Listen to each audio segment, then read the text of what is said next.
justly establish the plane of cheek, but between cheek and hair, no head, not even the token knob, which elsewhere humanity has to settle for. The humanism of this new art is the outrageous liberty that it accords to a human faculty, the strenuous faculty of drawing.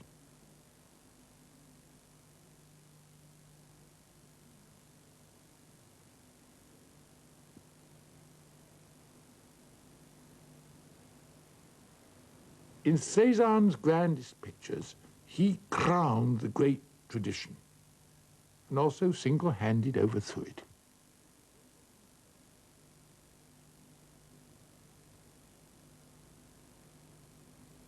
It was an open invitation to the next generation, people like Picasso and Matisse and Braque, to reconsider its expectations from painting, and so eventually to revise its whole image of man.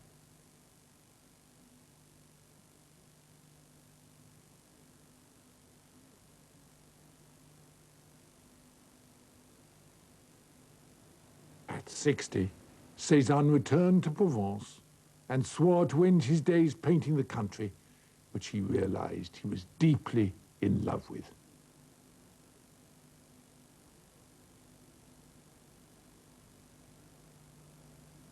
The love kept him alive, but he sometimes wondered if he would die like Moses before he entered the promised land that he began to see, the world reconstructed and realized afresh in the affinities and contrasts of color.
Cezanne was careful to disabuse his admirers of any idea that he was copying the appearance of things. He turned on them, he turns on us. What are we to think of those imbeciles who say that the artist is always subservient to nature? Art is a harmony parallel with nature.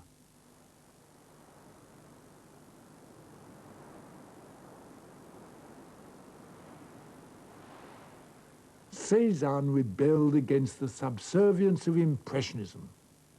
If nothing in painting is truly like nature, except the visible working together of color, then the painter with his eyes and his mind must augment this active ingredient until its relationships and mutual effects are as compelling as any color can be, until they compare, as he wrote almost despairingly, with the magnificent richness that animates nature. Cezanne feared that he didn't command color rich enough. Quite wrongly, it was just what he did command and what his last pictures offered.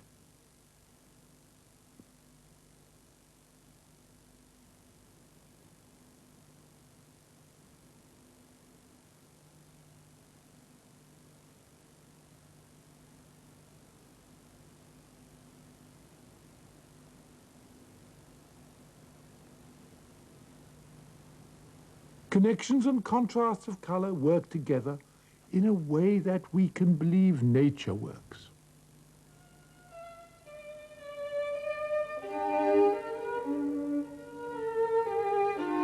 As he looked fixedly at his motif day by day, color took control.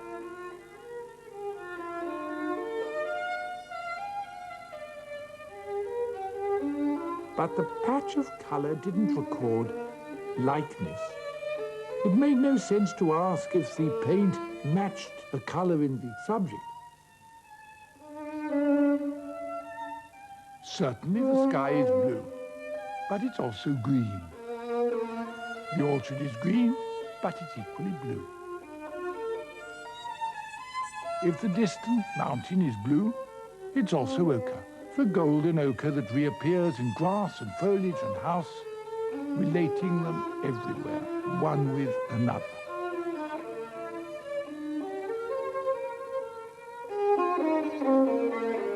It's the relationship that affirms the presence of nature. The affinities and contrasts between the patches work by analogy, not by resemblance. We are now accustomed to these meanings in painting, meanings that are intrinsic as music is. If any composer compares with Cezanne, it is John Sebastian Bach. If any painter parallels the intrinsic structure of music, it is Paul Cezanne. In every part of the painting, the spectrum order, from yellow through green into blue, makes the steps that shape the solidity of form.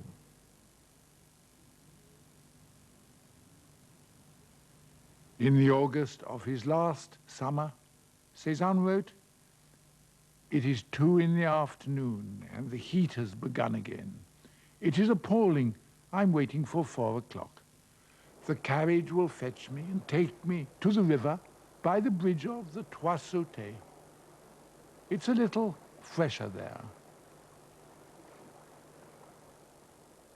I felt well there yesterday. I started a watercolor.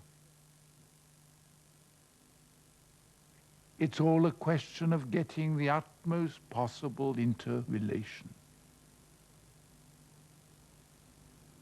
We cherish the fact that the wholes and the wholeness that we are offered by painters, above all by Cezanne, are not merely ideal and general, but involve the most intimate, most personal sense.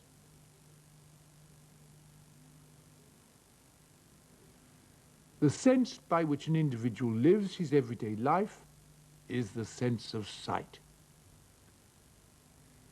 Yet the eye generates and nourishes another kind of life as well.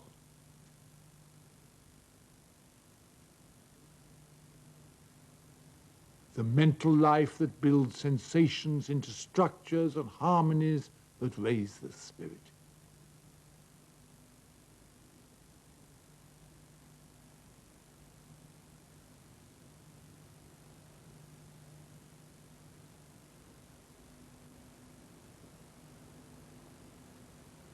In Cezanne, the inward life of art was lived with a grandeur and a fiery passion equal to the noblest works of man.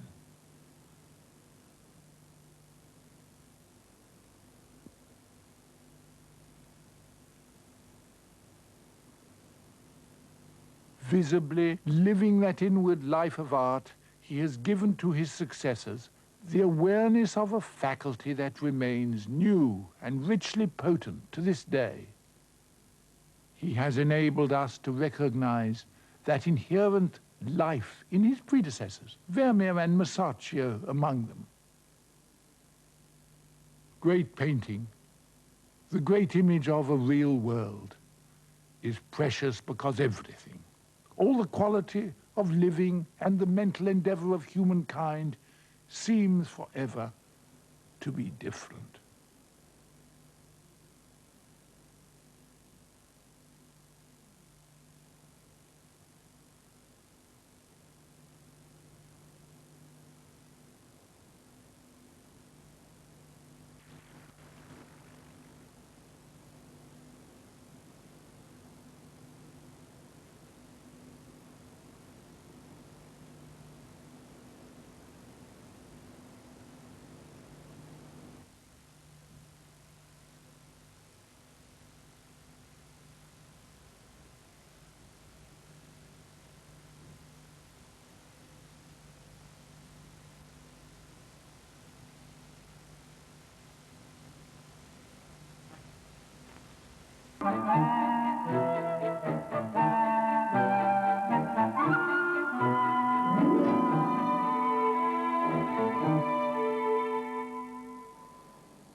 There's not much great painting that celebrates the Industrial Revolution.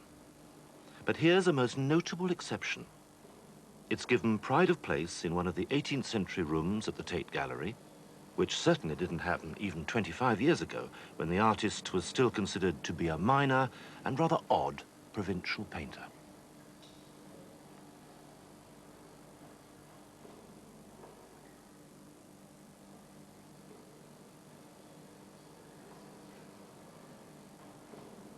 He was Joseph Wright of Derby. Significantly Derby because here, far away from London, was where some of the earliest scientists and industrialists lived and worked. And many of them were the artist's friends. The picture tells a story of a simple scientific experiment. The rather wild-looking gentleman is the scientist. What he's doing is to pump air out of the glass bowl in the center of the picture so that the white dove inside it collapses through lack of oxygen. It's all right, though. His left hand is just about to let air in again by means of a gadget at the top of the bowl.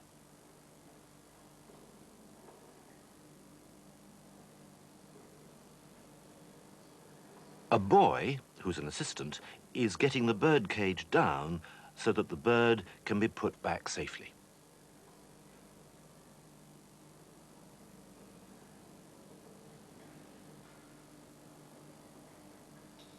Meanwhile, a young man who's another assistant is timing the experiment with a watch. So clearly the three of them have done this experiment many times before, rather like a conjuring trick. But the rest of the audience haven't seen it before, and the picture is really about the different effect it has on them all. At just that moment when the bird will die if the scientist isn't quick enough letting the air back in. The elegant young couple on the left are coolly detached. If it wasn't candlelight, you might imagine them taking a stroll around their estate.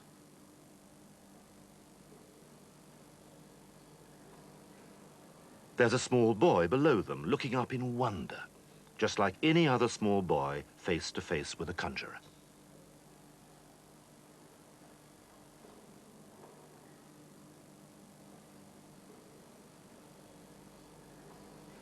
But on the right of the picture, the reactions are more dramatic.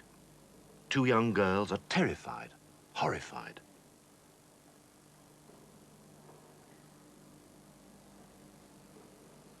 Above them, their father, perhaps, tries to reassure them.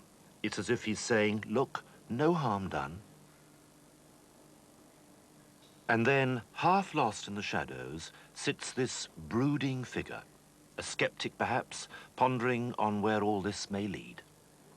Here, and in the face of the scientist, are the new men, the men of the future, haunted by the spirit of the Industrial Revolution and how it will change the world. The picture is a spectrum of English 18th century society at a time of evolution, the old order and the new. And Wright has seen it in one dramatic moment, in the light of a lamp.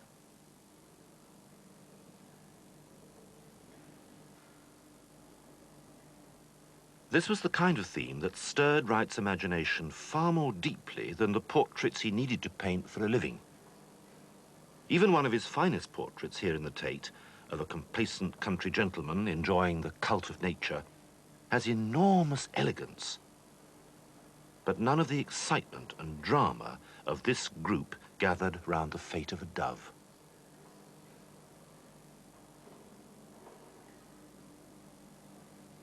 A year earlier, Wright had painted a similar picture, also on a scientific theme, and it now hangs in the art gallery of his native Derby. Again, figures are clustered round a scientific instrument lit by an invisible lamp. But this time, everything is calm. The figure in the center is described as a philosopher, and he's giving a lecture on the use of an orrery, a model of the planetary system. A man on the left is taking notes. Below him, a woman gazes rapt, her face heavy with concentration.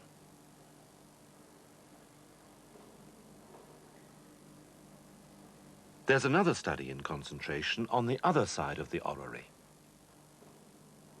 And beside him, another of those quizzical figures, intrigued but not quite convinced of the value of all this. For the children, it's just fun.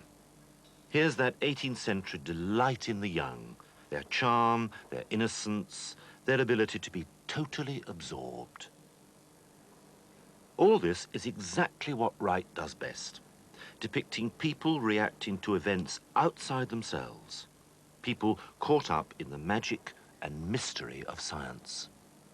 And he conveys that mystery to us by use of lighting, like a spotlight onto a stage. It actually comes from a lamp hidden by this figure in silhouette. And in the demonstration, it represents the sun at the center of the planetary system. It lights up the orrery itself with its bright hoops of metal.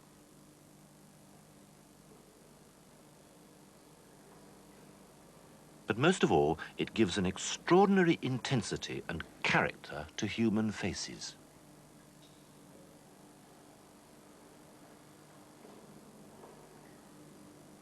More than a century earlier, the French artist Georges de la Tour had employed precisely the same technique to add religious intensity to themes like the Dream of Joseph in the museum at Nantes.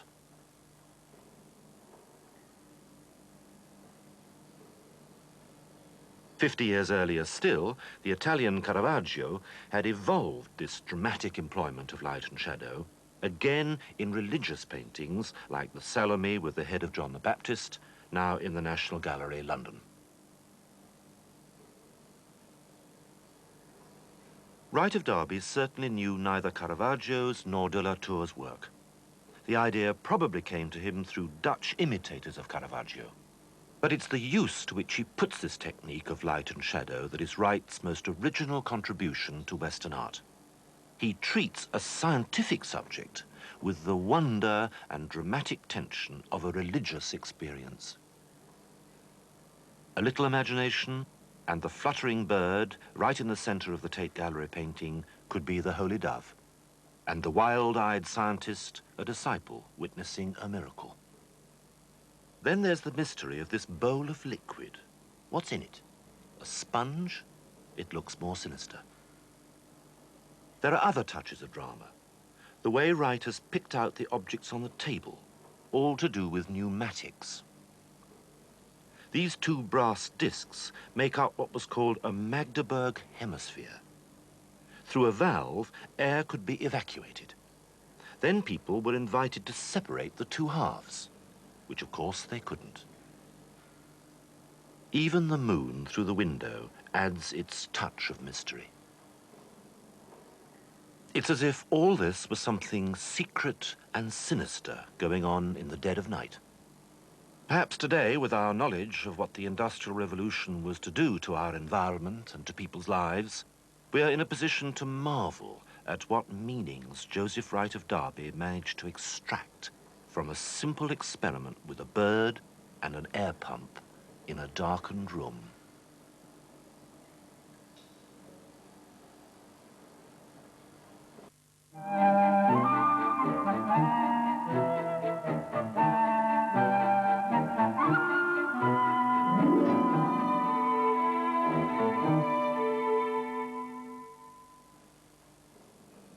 This picture by the English artist Victor Pasmore has two titles. One is romantic, the other couldn't be more prosaic. Coast of the Inland Sea is how it's generally known. The artist added as an extra title, spiral motif in green, violet, blue, and gold.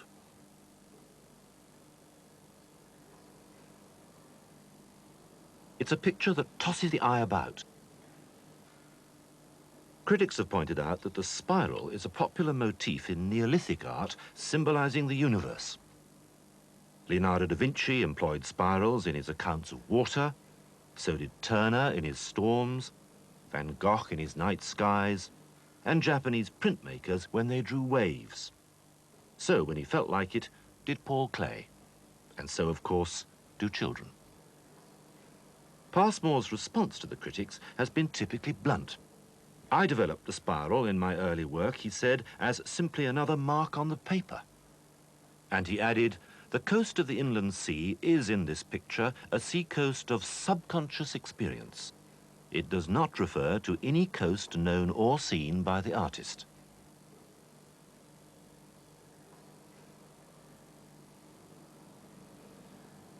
Well, there have always been two sides to Pasmore, a wonderful lyricism and a stern intellectualism. What brings them together is a natural elegance which all his work has, and a supreme gift for colour and line.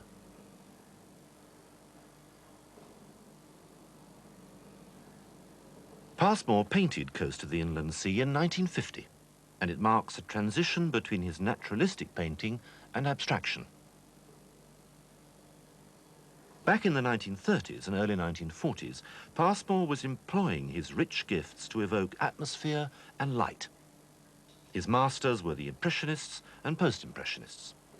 Lamplit interiors with figures silhouetted, and still life objects glowing with colour. Or soft interiors with nudes strongly indebted to Degas, using his young wife Wendy as a model.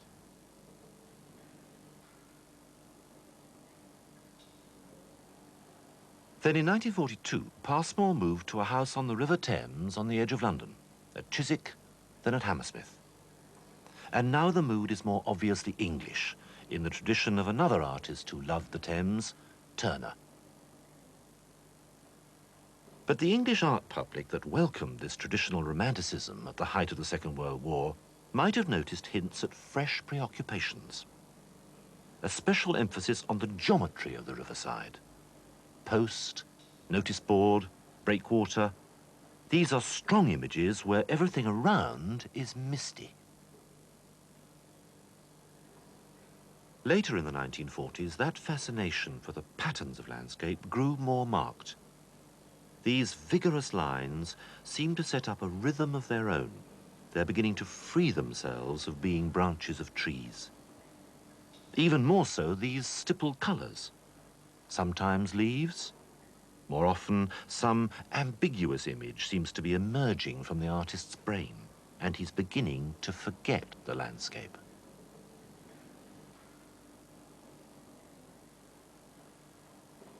Then a series of paintings and charcoal drawings evolve in which images of the natural world are gradually replaced by these rhythmical patterns. Sometimes they're still just recognizably trees, or waves, or clouds. But what is now stirring in Pasmore's imagination is this sequence of spirals, and very soon other shapes which have little or no connection with the natural world at all. A statement by Van Gogh stuck in his mind at this time. Colour, said Van Gogh, expresses something in itself. To start with one's palette is quite different from following nature mechanically. What I've done, Pasmore declared, is not the result of a process of abstraction in front of nature, but a method of construction emanating from within. Typically, this picture also has two titles, The Eclipse and Abstract in Blue, Gold, Pink and Crimson. So has The Snowstorm, commissioned for the 1951 Festival of Britain. It's also called Spiral Development. This is the period to which the painting we started with belongs, Coast of the Inland Sea. Also, a second version he painted shortly afterwards, hotter in colour and the brushwork freer. This development from landscape painting towards abstraction is strongly reminiscent of Mondrian's trees 40 years earlier. The same gradual separation of natural forms from what they actually describe in nature. Pasmore insists that these shapes emerged only from within. On the other hand, what lay within the artist's mind was quite clearly fed by the natural world in the first place. It's worth glancing forward from 1950 to see where Pasmore's ideas have led. Wholehearted commitment to abstraction didn't come easily to English painters of Pasmore's generation. Nonetheless, Pasmore's commitment was total. He threw himself into making constructions, often using industrial materials.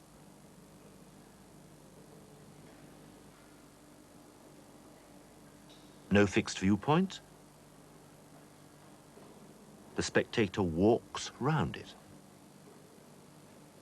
And the construction changes shape and colour.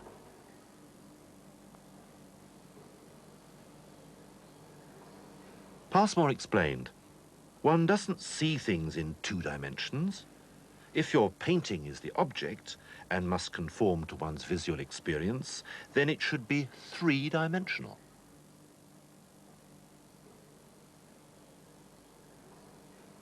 Then constructions began to seem rigid. I came to the conclusion, he said, that this idea is too realistic, and things aren't realistic. And so I went back to painting.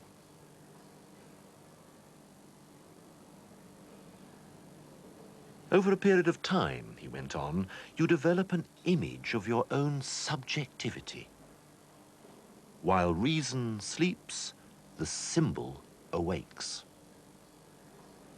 In paintings and in graphics, Pasmore has continued to tap the richest vein of his long career. Increasingly, his work runs in series, one idea prompting the next. His work grows. Always this exploration of lines and shapes that are distinctly his own. It's impossible to mistake a Pasmore for the work of anybody else. And always this search for images that are ambiguous and evocative. He thinks of them as meeting points between objectivity and subjectivity. A scribbled line will develop organically, Pasmore says, until finally an image appears which surprises us by its familiarity and touches us as if awakening forgotten memories buried long ago. That inland sea, more than 35 years ago, is closer to the source of those memories and closer to the tradition of English landscape painting to which the younger Pasmore belonged. The wind, the tides, and the rocks feel only a few steps away. At the same time, the artist is saying goodbye to nature. A final comment from Pasmore. It is possible for the artist to reject the naturalistic tradition and remain naturalistic.